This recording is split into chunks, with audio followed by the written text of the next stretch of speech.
Today's subject is... My generation. My generation. My generation. My generation.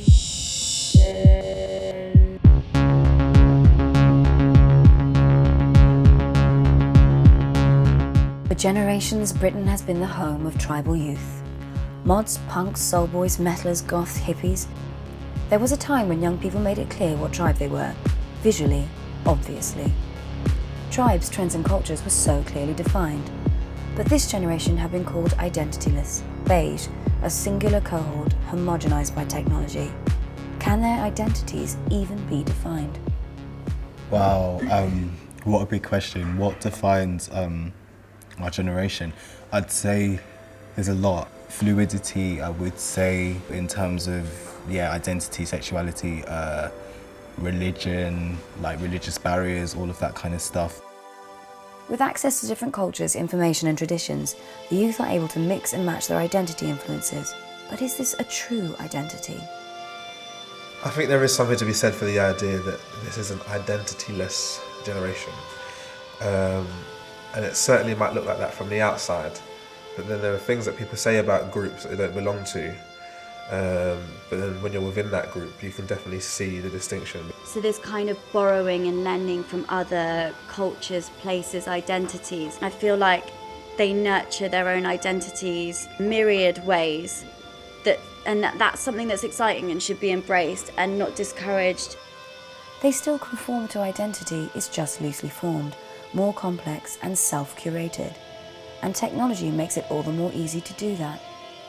It gets really annoying when people are like, always on your phone, blah, blah, blah. It's like, well, I'm not staring at a blank screen. I'm looking at a million different things, talking to people halfway across the world in a different time zone.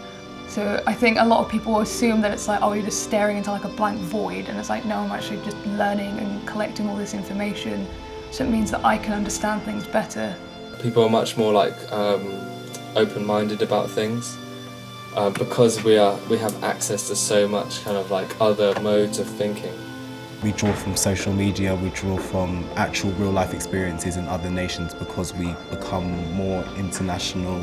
And whether it's a positive or a negative, these self-made identities are both developed and validated on social media.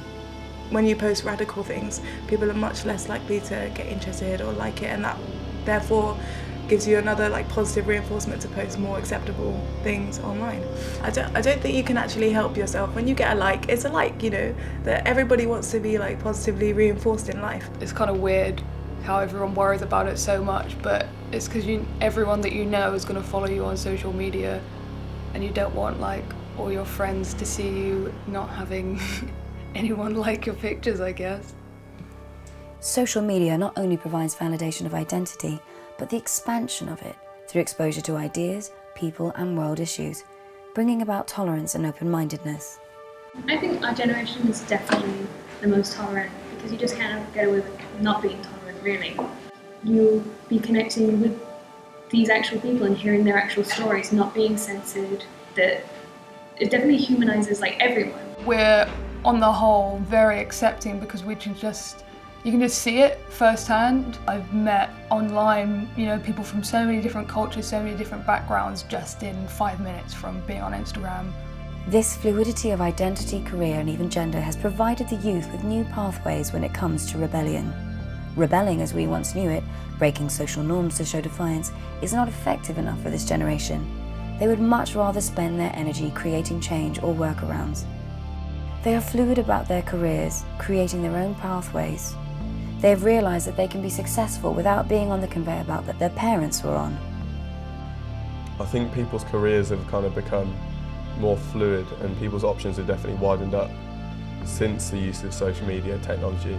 It just showed how powerful things like Instagram are and will continue to be just because they're kind of becoming a celebrity for just being themselves. And gender is one of the most significant and meaningful issues for this generation. Certainly gender is one of the kind of the main battlefronts I think that this generation is fighting on. And I guess again it does come back to technology. People who were previously, for whatever reason, unable to or perceived to be unable to do certain things can now do those things. and it completely thwarts ideas of gender roles and how men and women are supposed to behave and interact. So, is this really the identityless generation? I don't think this is the identityless generation at all. Far from it. This generation is able to, to create their own identity with such ease. People aren't afraid to kind of slip in and out of identities and scenes and communities, and I think that that's brave. I don't know why people feel so put off by it. I don't know why it's intimidating. I don't know why it's less authentic. There's no such thing as authentic identity.